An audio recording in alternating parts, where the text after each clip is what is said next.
जब भी आपको कभी ऐसा लगे कि आप बहुत ज़्यादा फ्रस्ट्रेटेड हो, बहुत ज़्यादा दुखी हो, बहुत ज़्यादा परेशान हो, तो हमेशा याद रखना कि बहुत सारे ऐसे लोग हैं जो आपसे ज़्यादा दुखी हैं और आप उन करोड़ों अरबों लोगों में एक बहुत ही सुखी इंसान हो।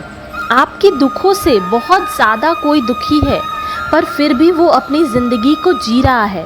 वह जिस भी हालत में है वो जी रहा है। उसने अपनी ज़िंदगी में गिव अप नहीं किया है। लाइफ में कभी गिव अप मत करिए। कभी ऐसा मत सोचिए कि नेगेटिविटी ने मुझे घेर लिया है, परेशानियों ने मुझे जब्त कर लिया है। हमेशा पॉजिटिव सोचने की कोशिश करिए।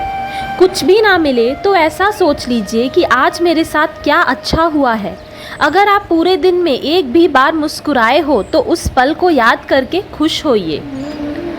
अगर आप अपनी अच्छी बातों पर ध्यान देंगे, अच्छी चीज़ों को सोचेंगे, तो शायद आप नेगेटिविटी से दूर हो जाएं। अपनी लाइफ से नेगेटिविटी को दूर करने के लिए आइए एक छोटी सी बहुत ज़्यादा प्रेरणा देने वाली कहानी सुनते हैं। कहानी है एक सज्जन की जो लगभग 55 साल के हो गए होंगे। उनको अपनी लाइफ से उदासी होने लगी। वो बहुत परेशान, बहुत फ्रस्ट्रेटेड रहने लगे।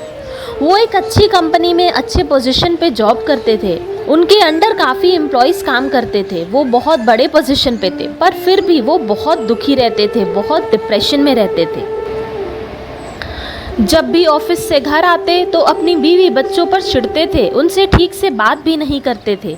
वो बहुत ज़्यादा नेगेटिविटी की ओर जा चुके थे। उस व्यक्ति के पास हर एक सुख सुविधा थी। उनका एक खुद का मकान था, खुद की गाड़ी थी, अच्छे खासे नौकर चाकर थे, बीवी बच्चे थे, सब कुछ से वो परिपूर्ण थे, पर फिर भी खुश नहीं थे। बहुत ज़्यादा परेशान, बहुत ज़्यादा दुखी रहते थे। एक दिन उनकी पत्नी ने उनसे कहा, बुरा मत मानिए, पर आप बहुत ज़्यादा नेगेटिव हो गए हैं। मुझे लगता है आपको एक ज्योतिष के पास जाना चाहिए। वो एक अच्छे काउंसलर भी हैं। एक बार हम उनसे मिलकर आते हैं और देखते हैं वो क्या कहते हैं। वो आदमी तैयार हो गया। दोनों उस ज्योतिष के पास गए। चूँकि वो ज्योतिष और काउंसलर दोनों ही थे, तो उन्होंने पहले कुंडली देखी। कुंडली देखते ही बोला कि आपके सारे ग्रह बहुत सही जगह पे हैं, सही से काम कर रहे हैं। फिर उन्होंने पूछा, आप मुझे बताइए आपको असल में प्रॉब्लम क्या है, आप क्या सोचते हैं, क्यों परेशान रहते हैं। उस व्यक्ति ने बताया, दुनिया के सामने मैं बहुत मजबूत हूँ, बहुत स्ट्रांग हूँ, बहुत होशियार हूँ, पर असल में मैं बहुत परेशान हूँ। मैं अंदर ही अंदर बहुत दुखी रहता हूँ। ज्योतिष ने पूछा, क्या कारण है आपके दुखी रहने का। व्यक्ति ने बताया, मेरे पास बहुत टेंशन है, ऑफिस का टेंशन, घर का टेंशन, बच्चों की पढ़ाई, car loan, home loan, education loan और बहुत सारी अन्य चीज़ें।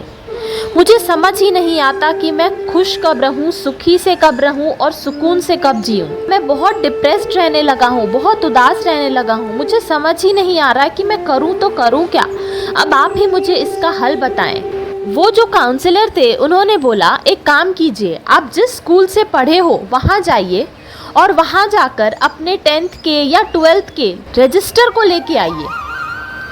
व्यक्ति थोड़ा हैरान हुआ, पर सोचा बहुत जाने माने, बहुत नामी काउंसलर हैं, तो हो सकता है मेरे फ़ायदे का ही कुछ बोल रहे होंगे।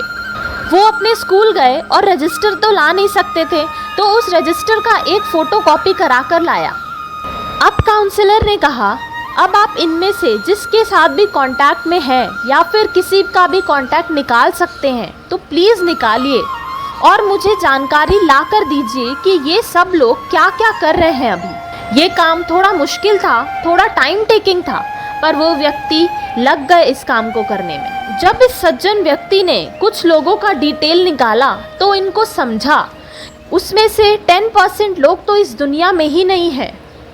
जो लोग बचे हुए हैं, कुछ लोग ऐसी स्थिति में हैं कि वो खड़े नहीं हो सकते, कुछ लोग बीमार हैं, कुछ लोगों को 1000 तरह की बीमारियां लगी हुई हैं, कुछ लोगों का तलाक हो गया है, कुछ लोगों ने शादी तक नहीं की है और कुछ लोगों के बच्चे नहीं हैं। कुछ लोग फाइनेंशियली बहुत अनस्टेबल हैं, किसी को अच्छी नौकरी नहीं मिली है, तो कुछ ऐसे थे जिन्होंने इस उम्र तक भी घर नहीं खरीदा था। इन सब का डिटेल निकालकर ये गए काउंसलर के पास। अब काउंसलर ने उनसे सबसे पहला सवाल किया कि इतना डिटेल निकालने के बाद अब आपको कैसा लग रहा है? सज्जन व्यक्ति ने कहा, अब मुझे थोड़ा शांत लग रहा है, थोड़ा मन हल्का लग रहा है। इस दुनिया में कितने गम हैं, कितने लोग दुखी हैं, कितने लोग परेशान हैं, और मैं छोटी सी चीज़ के लिए इतना बड़ा टेंशन लेकर बैठा हूँ। उन्होंने काउंसलर को धन्यवाद दिया और अपनी घर की तरफ निकल पड़े। और उसी दिन उन्होंने ये स्पष्ट कर लिया था कि वो अब कभी दुखी नहीं रहेंगे। उन्होंने अपने माइंड को सेट कर लिया था कि जो है जैसा है उतने में ही खुश रहना ही जीवन है। अपने नीचे वालों से तुलना करके देखो, आपको लगेगा कि आप सबसे सुखी हो। इसी के साथ इस वीडियो को एंड करते हैं। अगर आपको ये वीडियो अच्छी लगी हो तो प्लीज़ इसे लाइक और शेयर करके मेरे चैनल को सब्सक्राइब कर लीजिएगा। Thank you.